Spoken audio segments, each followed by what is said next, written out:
Hi, my name is Hannah Black. I'm a sophomore at Pomona College, and this is my video interview for PCIP for spring 2018 semester. So, a little bit about me. I grew up in Western North Carolina in a small town called Candler. It's a little bit west of Asheville, and I attended a very small private school for a long time until my 10th grade year, the same small school.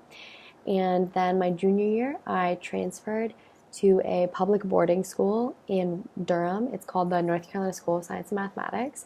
So I spent my 2 years there doing a lot of science and math, a lot of research. And here at Pomona, I am still sort of on that same track. So here at Pomona, I am an economics major and hopefully a chemistry minor. I haven't declared these things yet, but that's my plan right now. And I'm a pre-medical student, as many are, and so I am hoping to participate in PCIP and have a medical internship like the one at Cedars-Sinai next semester. So one of the questions in the video interview list was, what do you think you can bring to an organization? And what I think I contribute to an organization is a strong sense of dedication and enthusiasm. So if I'm going to relate this back to my past experiences, this past summer I worked 2 jobs. One of them was a 40-hour per week medical internship with Higgs Boson Health at Duke, and the other was I was a research advisor for a residential research program at my high school. And so I was mentoring the students at the research program at night, and I was doing my own work during the day from 8 to 5. So it was a very full-time commitment. And with the medical internship, the one at Duke with Higgs Boson Health, each intern had their own module that they were working on within the surgery management system. And so my module was the ophthalmology module, so I spent a lot of time in the Hudson Eye Center at Duke. And but the problem is I got to the internship several weeks later than most of the other interns were able to, because our school let out a week later and there were some family issues that had to be taken care of before I could go down and start this internship. And so all the other interns were also 3 to 4 years older than me, and all also men. And so I came in and the odds were sort of stacked against me it looked like I was going to be kind of the tail end of the project, because I was starting later and I didn't have as much time to finish my module, and I was just starting a little bit of a disadvantage. But I really liked what I was going to be doing, and I knew that. And so I really buckled down and was like, I want to make the most of my time here, and I really want my module to go into production, because the first modules that are finished, like the raw content from the intern's end, were the first modules that would go into production and be used by doctors and patients in surgery management. So I buckled down, definitely worked more than 40 hours per week, threw myself into the assignment and absolutely loved it.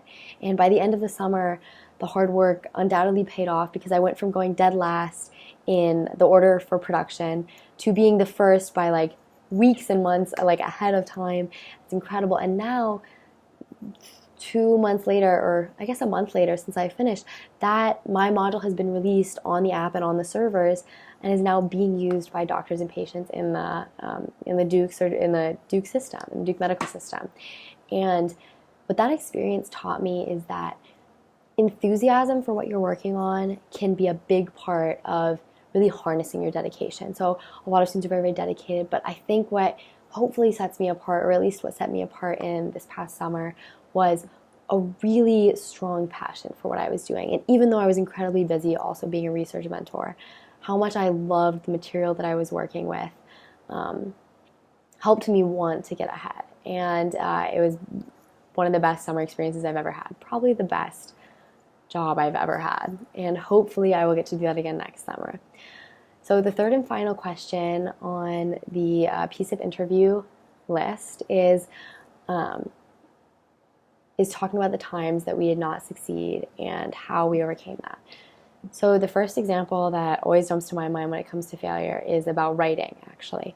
So the summer after my freshman year of high school, I wrote a book and submitted it to a contest for young writers. And incredibly enough, in the fall of that year, in the fall of 2014, I found out I won the contest and that my book would go into print. And so I saw a novel published for the first time. I'd always loved writing. And I saw a novel published, and it really fired me up for writing. Unfortunately, school got a little bit busy, so I started working on a novel, and it became a work in progress over the next several years. And I finally got around to finishing and editing this novel the summer after my senior year. And then the next step in the publishing process is to send it out to literary agents, which are kind of like the gatekeepers to the publishing industry. And I think I sent out a first draft of maybe 10, you call them query letters, or the letters to literary agents, and I sent out maybe 10, and every single one returned with rejection within the next 6 weeks.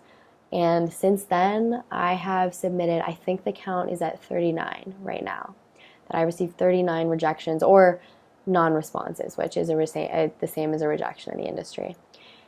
And while that hurts tremendously, looking back at my inbox and all these, thank you, but this is not what I'm looking for right now type of emails that I've received about my work, that failure, I think, is what's ultimately going to make me a better writer.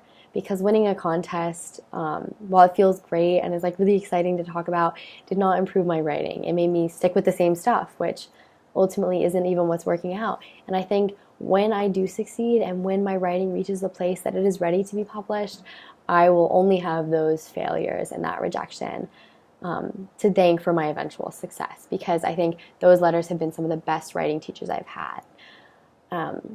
Those are all of the questions that were given to me for the PCIP interview, and I don't want to hold you any longer than I have to, but thank you for taking the time to watch this video. I hope you enjoyed it, and I hope you consider me for PCIP Spring 2018. Thanks.